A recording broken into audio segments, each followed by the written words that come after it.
Hola, buenos días. Bienvenidos a la clase de Ciencias 1 Biología de la Escuela Secundaria Técnica Industrial número 81, Chinameca, Veracruz. Su profesora Katia González Hernández les da la más cordial bienvenida. Bueno, vamos a hablar de la secuencia número 16. Los seres vivos se reproducen de diferentes maneras. Nuestro aprendizaje esperado es el siguiente.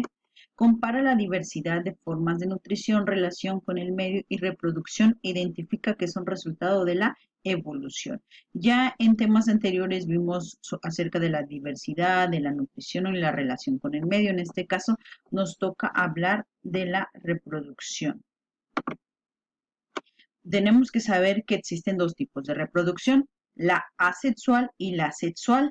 La asexual, con A al inicio, solo requiere de un progenitor para dar origen a descendientes idénticos a él, porque solo tiene la información hereditaria de un padre.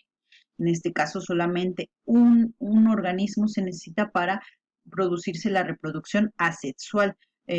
Algunos ejemplos son la estrella de mar o la hidra. En el caso de la reproducción sexual, que muchos ya conocemos, se lleva a cabo principalmente en los organismos pluricelulares, incluyendo el ser humano. En ella participan dos progenitores, cada uno de los cuales aporta un gameto y, por lo tanto, la mitad de la información hereditaria que tendrá el nuevo individuo. Es decir, en el caso de los seres humanos tenemos un óvulo y un espermatozoide, en este caso un macho y una hembra, para que se lleve a cabo la reproducción sexual, y la asexual puede ser con un solo organismo. Bueno, vamos a irnos con las plantas. Dice adaptaciones de la reproducción. Los seres vivos, incluidas las plantas, han adquirido adaptaciones reproductivas, las cuales aseguran un mayor número de nacimientos de integrantes de la especie y que estos lleguen a la fase adulta. Bueno, los seres vivos pueden reproducirse asexual y sexualmente, como ya les comentaba, y así transmiten sus características a los descendientes. Pero en el caso de la reproducción de las plantas, pues vamos a ver la sexual.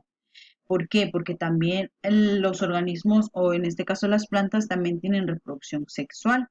El sistema reproductor es la flor. Aquí tenemos la imagen explicando el sistema reproductor, donde fecundación, la parte masculina es el andro, que sería formado por los estambres, que sería aquí, como podemos observar, los estambres sería la parte masculina, y la parte femenina formado por el pistilo, todo lo que es esta zona del pistil hasta dentro de.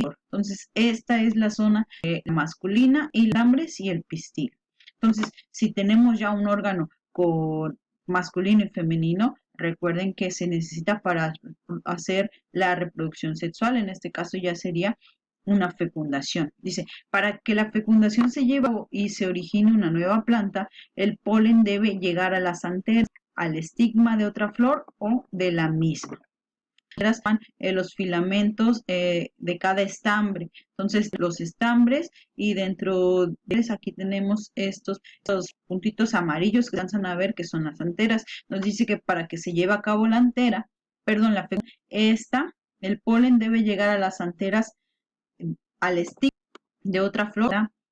El estigma lo encontramos en el piso. Entonces, si los estambres, que son el órgano sexual masculino, se unen con el pistilo, que es el órgano sexual femenino, o al llegar a este proceso, se puede realizar la fecundación, ¿vale? Entonces, esa es la forma en la que se reproducen las plantas de manera sexual. A este proceso dice que se le llama como polinización.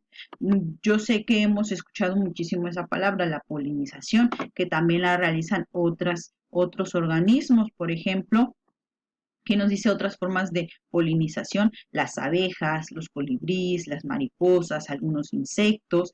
¿Por qué? Porque estos, al alimentarse de plantas, entonces en sus patitas o en sus alas se llevan parte del sistema reproductor masculino, o sea, del estambre, del polen. Entonces, al combinarse o irse a otra flor, pues acuérdense que si llega el pistilo, se hace esta combinación, esta fecundación, y se comienzan a reproducir estas plantas. Entonces, estas son otras formas de reproducción mediante insectos, mediante todo esto que vemos aquí, pero también hay otra manera, mediante la dispersión de semillas. Sabemos que si nosotros plantamos o cultivamos con alguna semillita de algún fruto, algún vegetal, va a crearse o van a ser una planta nueva. En este caso, el viento es uno de los ejemplos que tenemos como la dispersión de semillas, ya que el viento por sí mismo, perdón, hace que las semillas vuelen y se vayan a lo mejor a alguna tierra donde está fértil y pueden hacer un árbol similar. Ardillas al comer estas semillas, pues en donde dejan o donde van arrojando lo que les sobra, también se pueden crear los animales que luego transportan de un lado al otro y empiezan a caer, incluso los perros, los murciélagos, ¿sale? También una manera de dispersión de semillas es por medio de la explosión. Esas mismas plantas o esas mismas semillas, digamos, que tienen una explosión, ahora sí, válgase la redundancia, y se transportan o pueden caer en otros territorios de tierra fértil. Y el agua también es un dispersor de semillas. Entonces, estas son las maneras en las que las plantas de manera sexual pueden reproducirse. Y tensión asexual. Nos dice que puede ser por medio de estolones, tubérculos, rizomas, bulbos. Los estolones son tallos verdes que crecen horizontalmente. Si se dan cuenta, está creciendo de manera horizontal. Misma la planta da origen a un tubérculos, dice que son tallos subterráneos, o sea, el mismo que se queda en y no se han dejado a lo mejor alguna papa que se quede ahí por días, le pueden salir pequeñas como plantitas y dar origen a una misma sin necesidad de que se haga algún proceso de polinización. Los rizomas que dicen que son tallos subterráneos horizontales, a saber, son similares, pero no de la misma manera. La mayoría de terrenos recubiertos por una o más, en este caso el ajo, la cebolla, presentan bulbos, que son estas pequeñas ramificaciones que les a estas plantas orales. Entonces, si se dan cuenta, tienen o presentan estos dos tipos de reproducción, y la asexual. Y ahora vamos a hablar de la reproducción de animales. Hemos escuchado hablar de la oveja. Fue la primera, que quiere decir que se sustrajo de una célula del cuerpo de una oveja original la información genética y se creó completamente una nueva, pero con los mismos genes, idéntica a la célula, o perdón, idéntica a la célula madre o la que le dio origen, era una clonación de una oveja, pero pues todavía estos estudios no se llegan a concretar, ya que esta oveja no duró mucho con vida. Entonces, todavía son procesos que, a pesar de que se hicieron, ya tienen tiempo, todavía se tienen que ir mejorando, y pues esperemos, no, ¿verdad? Pero a lo mejor se puede hablar más de alguna clonación, o en este caso la replicación del ADN de ciertas sustancias, ciertos microorganismos. Por ejemplo, ahorita con el virus del COVID-19 o el SARS-CoV, se tuvo que replicar el ADN de para realizarse algunas vacunas. Entonces, muchísimas veces se utilizan para el beneficio de la humanidad, y esperemos que sigan todos estos estudios y los científicos sigan trabajando sobre ello. Entonces, ya que partimos de ahí, tenemos que reproducción, los animales presentan diferentes adaptaciones. Dimorfismo, por ejemplo, en un león y una leona, sabemos que el león lo identifican ciertas características como su melena, etcétera. También allá solo presentan ya sea el macho o ya sea la hembra, como el cortejo. En el caso del pavo real, sabemos que solamente uno de ellos es el que hace este cortejo para que se puedan reproducir.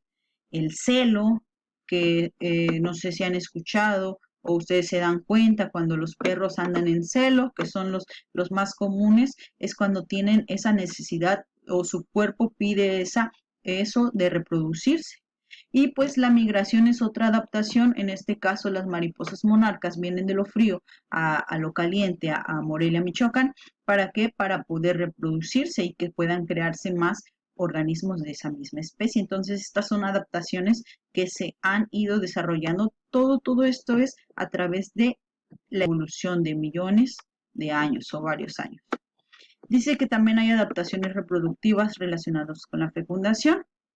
Dice que es externa cuando la fecundación se realiza fuera de los organismos y es al azar. Un ejemplo de ellos son las ranas, esponjas, medusas y mayoría de peces. Y la interna dentro de la hembra, por ejemplo, varios mamíferos, aves, reptiles, salamandras, insectos, algunos gusanos, pulpos, moluscos. En este caso se puede decir que la fecundación interna la presentan los seres humanos. Y bueno, reproducción sexual en animales. Como ya les había comentado, se necesita ya sea de un óvulo o un espermatozoide, un gameto de un macho y un gameto de una hembra. Al unirse un óvulo con un espermatozoide dan origen a una fecundación, un cigoto y a un organismo con las características hereditarias tanto de la mamá como del papá. ¿Sale? Así de fácil es la reproducción sexual. Existen organismos hermafroditas, que quiere decir que tienen órganos tanto masculinos como femeninos, que pueden entonces poder crearse o reproducirse por sí solos al presentar estos dos organismos. Entre ellos está la estrella de camarones, los peces, lombrices, moluscos. ¿Sale? Entonces son hermafroditas al poseer los dos órganos, tanto femenino como masculino. Reproducción asexual en animales, dice que existe la gemación, fragmentación y partenogénesis. La gemación ocurre en alguna parte del cuerpo del animal. Un grupo de células se divide para formar un brote o yema. Este puede separarse y desarrollarse como otro organismo. ¿Sale? La fragmentación, el cuerpo del animal se divide en dos o más partes y de cada uno surge un organismo nuevo. Y la partenogénesis, un óvulo sin fecundar se desarrolla hasta convertirse en un nuevo individuo. En este caso son los zánganos los que presentan este tipo de reproducción. Y pues aquí les pongo algunos ejemplos de esos tipos de reproducción asexual. La fragmentación, se fragmenta un individuo y da origen a otros. La gemación, se desprende un brote y que se crea un nuevo individuo. La visión, igual se dividen. La esporulación, por medio de esporas que se crean de manera sexual. Aquí está también la gemación o fragmentación. Y la partenogénesis, de un huevo no fecundado sale un zángano y de un huevo fecundado puede salir una abeja reina o una uva. Entonces existen estos tipos de reproducción sexual y asexual. Adaptaciones de la reproducción en organismos unicelulares. Dice que los primeros organismos que existieron en la Tierra fueron las bacterias y pues estos presentan un tipo de reproducción también asexual por medio de la bipartición, que de una célula madre se dividen dos y crean ya dos células hijas o crean dos individuos similares a la célula madre. Bueno, estos ejemplos de ellos también son las algas microscópicas. Y bueno, aquí tenemos la actividad.